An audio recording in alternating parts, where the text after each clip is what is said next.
And tensions rose. The trouble here spread across Palestine. Religious Jews were massacred in Hebron. Hundreds died on both sides, and after that, nobody could have any illusions. The two communities were on a collision course.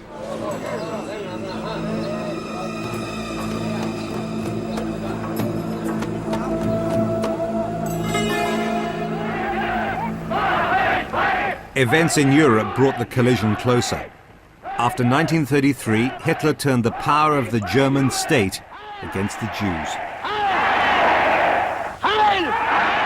I came after a year under Hitler in Vienna, which was a very, very bad year for me as a child. And I asked my parents to go away as fast as possible and told them I don't want to remain in the hell. Jewish refugees regained a future. Palestinians felt theirs disappearing. They were getting angry because they saw that their country was becoming really threatened.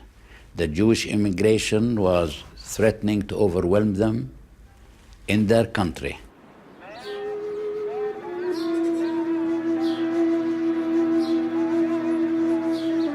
At the Independence Mosque in Haifa, Palestinians were ready to fight.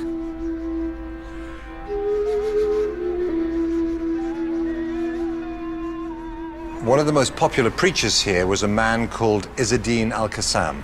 He became a guerrilla chief, leading attacks on the British and on the Jews. The British killed him in a gunfight near Jenin in 1935. His death was one of the sparks for a full-scale Arab revolt. It took the British 3 years to put it down.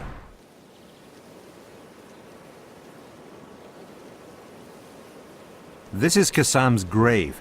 Thousands came to his funeral.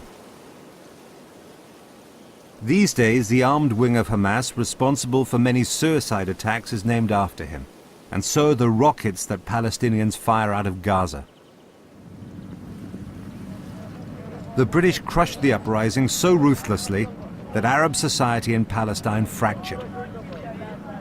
It exhausted the stamina of the Palestinian people. 3 years of deprivation, of imprisonment, of exile of the entire Palestinian leadership, with the result that when the real issue of our existence came, Palestine had no leadership whatsoever.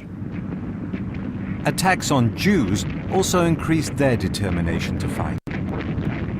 I saw suddenly Jews running out of Jaffa to Tel Aviv. And I heard later on that the Arabs attacked the Jews in Jaffa, killing and murdering about 9 and more than 50 injured. And they became refugees. I couldn't understand it, because I couldn't understand Jews, refugees in their own homeland. The biggest Jewish militia was called the Haganah, Hebrew for the defense. From the 1930s, it was expanded into an underground army.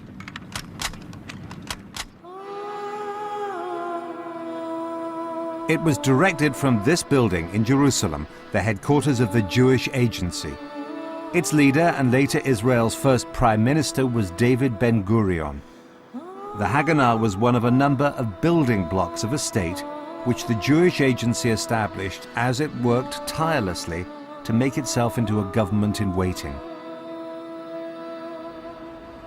Just look at this place, designed and built in the 20s and 30s in what for the time was an ultra-modern style. It shows the ambition there was here to create a Jewish state. They had a very, very clear objective, and from this building, David Ben-Gurion designed and drove the strategy to get them there.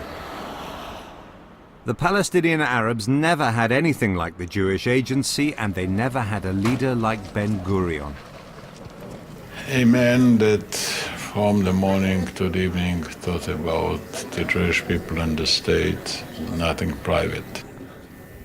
A man of tremendous courage, honesty, a stoic obligation, thinking that the Jewish tradition calls for the preference of the moral